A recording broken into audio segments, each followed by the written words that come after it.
കനത്ത മഴയെ തുടർന്നുണ്ടായ മിന്നൽ പ്രളയത്തിൽ കശ്മീരിൽ 4 മരണം. റംബാനിലെ രാജ്ഗഡ് മേഖലയിലാണ് അപകടമുണ്ടായത്. ഒരാളെ ഇനിയും കണ്ടെത്താനുണ്ട്. ഇയാൾക്കായി തെരച്ചിൽ തുടരുകയാണ്.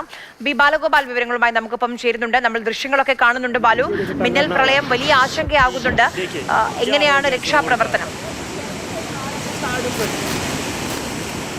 ആര്യ, ഇപ്പോഴും രക്ഷാപ്രവർത്തനം തുടരുകയാണ്. ഇന്നലെ രാത്രി ഈ റംബാൻ മേഖലയിൽ വലിയ മഴയാണ് ഉണ്ടായിരുന്നത്. തുടർന്നാണ് ഈ രാജ്ഘട്ടിൽ ഈ മിന്നൽ പ്രളയം ഉണ്ടാകുകയും അതിൽ ഈ അഞ്ച് പേർ ഒലിച്ചു പോവുകയും ചെയ്തിരിക്കുന്നത്. ഇതിൽ 4 പേർ മരിച്ചതായി ഇതിനോടകം തന്നെ ജില്ലാ ഭരണകൂടം സ്ഥിരീകരിച്ചിട്ടുണ്ട്. ഒരാൾക്ക് വേണ്ടിയുള്ള തിരച്ചിൽ ഇപ്പോഴും തുടരുന്നുണ്ട്.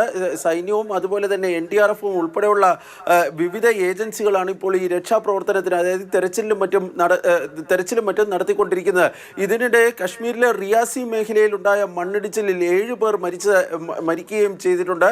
ജമ്മു കാശ്മീരിൽ നമുക്കറിയാം, കഴിഞ്ഞ കുറച്ച് ദിവസങ്ങളായി വലിയ തോതിലുള്ള മഴയാണ് ഉണ്ടാകുന്നത്. ആ മഴ ഇപ്പോഴും തുടരുന്നുണ്ട്. ഇന്ന് രാവിലേക്ക് ശേഷം ചെറിയൊരു ശമനം മഴയ്ക്ക് ഉണ്ടായിട്ടുണ്ട്. പക്ഷേ എന്നിരുന്നാലും ഇന്നലെ രാത്രിയൊക്കെ കനത്ത മഴയായിരുന്നു ഉണ്ടായിരുന്നത്. അതിൻ്റെ അടിസ്ഥാനത്തിലാണ്, അതിൻ്റെ ഭാഗമായി കൂടിയാണ് ഇപ്പോൾ കശ്മീരിൻ്റെ പല ഭാഗങ്ങളിൽ നിന്ന് ഇതുപോലെ ആൾനാശവും അതുപോലെ തന്നെ വസ്തുവകകളുടെയും ഒക്കെ നാശം സംബന്ധിച്ചുള്ള റിപ്പോർട്ടുകൾ പുറത്തു വരുന്നത്. ആര്യ.